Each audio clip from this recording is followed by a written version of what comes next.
Greetings, my name is Johari Imani Murray, and I am a PhD student at La Universidad Nacional de Educación a Distancia in Madrid, Spain. The name of my presentation is African Futurism Juvenile Fiction as an Approach to Feminine Bildungsroman. Before I begin, please allow me to extend my appreciation to Valencia University and everyone involved in bringing the second international conference, Female Creations in Literary and Intercultural Education, to fruition online. I'm so delighted to have this opportunity to speak with all of you about three areas I find fascinating: youth literature, science fiction, and strong female characters. More specifically, we're looking at three books set in the future about the intergalactic adventures of a girl coming of age. This trilogy, written by Nnedi Okorafor, features a complex female protagonist who challenges her African heritage and defies traditional roles, all the while traveling through space, dealing with aliens, and improving her math skills. How cool is that? Binti, the main and title character, is an adolescent Himba girl. Some of you may be familiar with this African group of people. They are often shown with their bodies and hair covered in red clay. Throughout the trilogy, I focus on gender expectation, ethnic representation, and bildungsroman. Generally, Himba women are expected to marry and raise children. Everyone is expected to stay in the community. The idea of leaving home goes against the Himba way.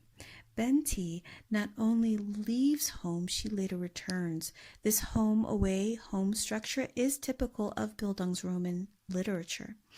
Binti is exceptional in her meditative math skills and is the first Himba to study at a prestigious intergalactic university. Binti's fixed identity as a curious and adventurous Himba girl presented in the first novel is very much transformed by the end of the third. Her identity is more ambiguous and fluid. The scholar Homi Bhabha suggests looking at postcolonial African identity as fluid, relational, and always in flux. Binti can be read as feminist science fiction that resists Western social reaction insofar as it can be mapped as a bildungsroman work within African futurism. Let's take a moment and consider these two terms separately: bildungsroman and African futurism. Anniken Telnes Iversen, in her dissertation, gives a very detailed and compelling exploration of bildungsroman using an index she created of key characteristics of what constitutes a bildungsroman novel. Historically, a German genre expressing bourgeois ideals of learning and development of the late 18th and early 19th centuries, it seeks balance between action in the physical world and the inner life of the main character. This inner and outer tension is a necessary feature. Iversen writes that in Britain, France, and America, it is common to emphasize change and growth, and that the process may also stop before completion, or it can just end in failure. The international pluralist idea of bildungsroman allows us to lean into the criticism that many 20th century and 21st century authors, especially female and minority authors, have reacted against and subverted the traditional and asserted new alternative subjective ways of becoming an adult. Sandra Linlow explains that Afrofuturism is a way of looking at the past and imagining a future where Africans, African Americans, and others of the African diaspora can be equal participants in creating a sustainable, egalitarian future. Interestingly, Okorafor differentiates the nuances between the two terms, explaining that African futurism is a subcategory of science fiction and is similar to Afrofuturism.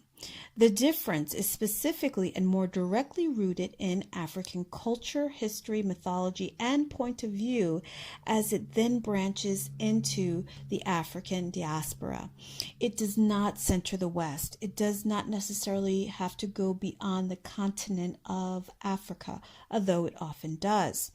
Protagonists reflect the positionality of their authors, and the fictional world of Binti reflects an author whose background going up between the United States and Nigeria at the turn of the 21st century involved in part negotiating her identity. So it's not surprising that the local and intergalactic cultures experienced by Binti inform readers of Okorafor's concerns and sensitivity. Third space can help us see how bildungsroman is used to explore dimensions of female othering and African fluidity. Third space is a non-binary scientific methodology developed by geographer Edward Soja to think differently about the meaning and significance of space and those related concepts that compose human life. Through the lens of African Futurism, Okorafor subverts bildungsroman as an open-ended continuation of female coming of age. For example, Binti does not go on the traditional pilgrimage that marks the passage from girlhood to womanhood. She is forced to come to terms with another liminal rite of passage in which her alien genetics are activated. Binti is also confronted with the unexpected genetics she has acquired from biotechnology. Having these new genetics redefine how she may move and communicate and her possible offspring. Different from traditional narratives of bildungsroman, Binti comes from a large, heteronormative, loving family. She has positive memories about her childhood until gender interferes. Poignantly, there is a certain verisimilitude for many ambitious and skillful women of the present who are confined, were oppressed, and in extreme cases eliminated because of their wish to break free from such strong societal restrictions. Binti boldly declares, ignoring the people I loved was the only way I could keep going. This story takes place in a distant and somewhat unfamiliar future where opportunities for girls and women are still conscripted. Binti is an exceptional math student from a family of master harmonizers who is invited to study at a prestigious intergalactic university. Binti's departure is not a surge of impulsivity, but a deep and consistent meditation as she reflects how enacting her desire will ruin her life, stating, "Here I was an outsider. I was outside. I was 16 years old and had never been beyond my city. I was by myself. And I just left my family. My prospects of marriage had been 100%, and now they would be 0. No man would want a woman who'd run away." Girlhood, adolescence, and womanhood can be understood to be extensions of bildungsroman in its parts. Juvenile, van der Jahre, Leiterung.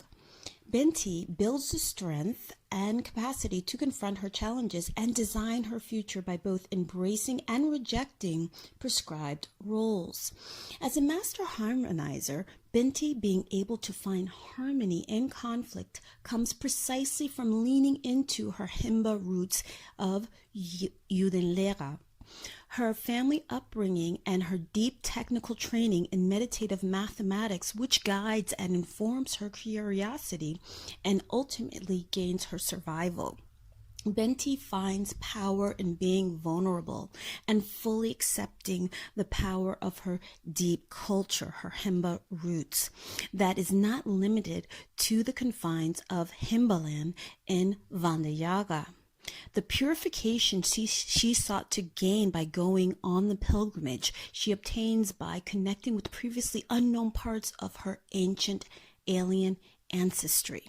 Prior to this, Binti needed to overcome an unwarranted shame of her alien lineage and hubris of her Himba bloodline. Susan Onega writes, all life is purification.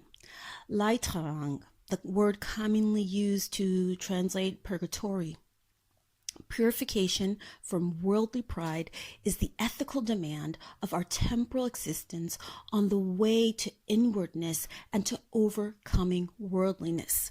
Such purification is achieved through the connection of ancient tradition with the deepest reverence for history. Himba do not leave their homeland. Binti leaves her homeland. She leaves her prescribed role in society. This cultural anchoring is fundamental to highlighting the protagonist's growth. Robin McCallum writes about how experiencing this kind of social tension and displacement, as well as identity construction, maintenance, and evolution, takes place during adolescence. Binti is 16. Her actions are seen as transgressions. McCallum observes that the possibility of transgression is premised on the existence of social or cultural codes of convention which constitute boundaries in which subjects are simultaneously constrained and empowered by them. The displacement of a character from her home works to bring about maturation. McCallum explains that first the character is displaced out of her familiar surroundings, destabilizing her sense of identity. Notions of selfhood are either undermined or affirmed. Secondly, displacement is used to explore the social cultural influences on the formation of subjectivity, especially where this protagonist is learning and interpreting alien social codes and discourses.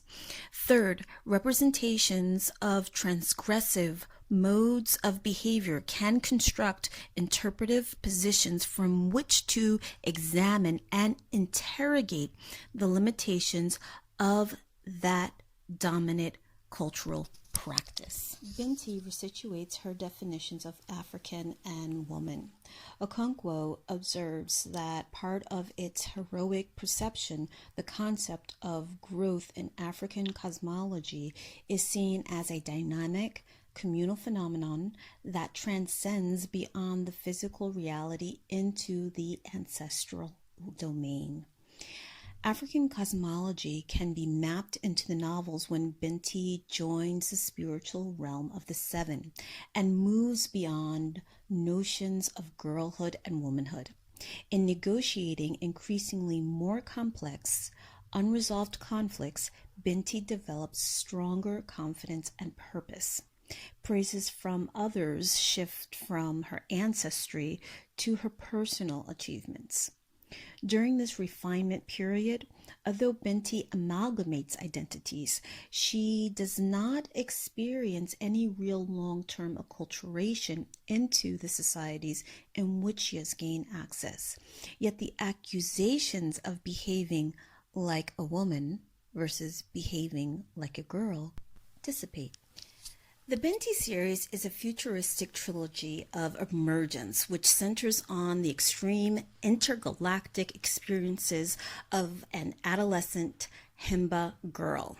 Leaving home and returning is a critical process that situates long-range outcomes because family and home link people to the past and to the future, carrying idealized versions of what has been lost or what could be.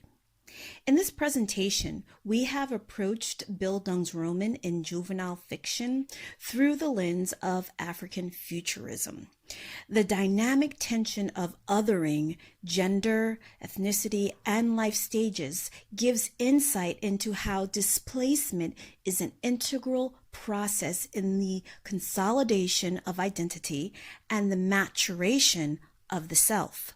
As Afrocentric science fiction novels become more available in juvenile literature, readers can consider more expansive definitions of female coming of age without completely forsaking those very boundaries which must be traversed. Thank you.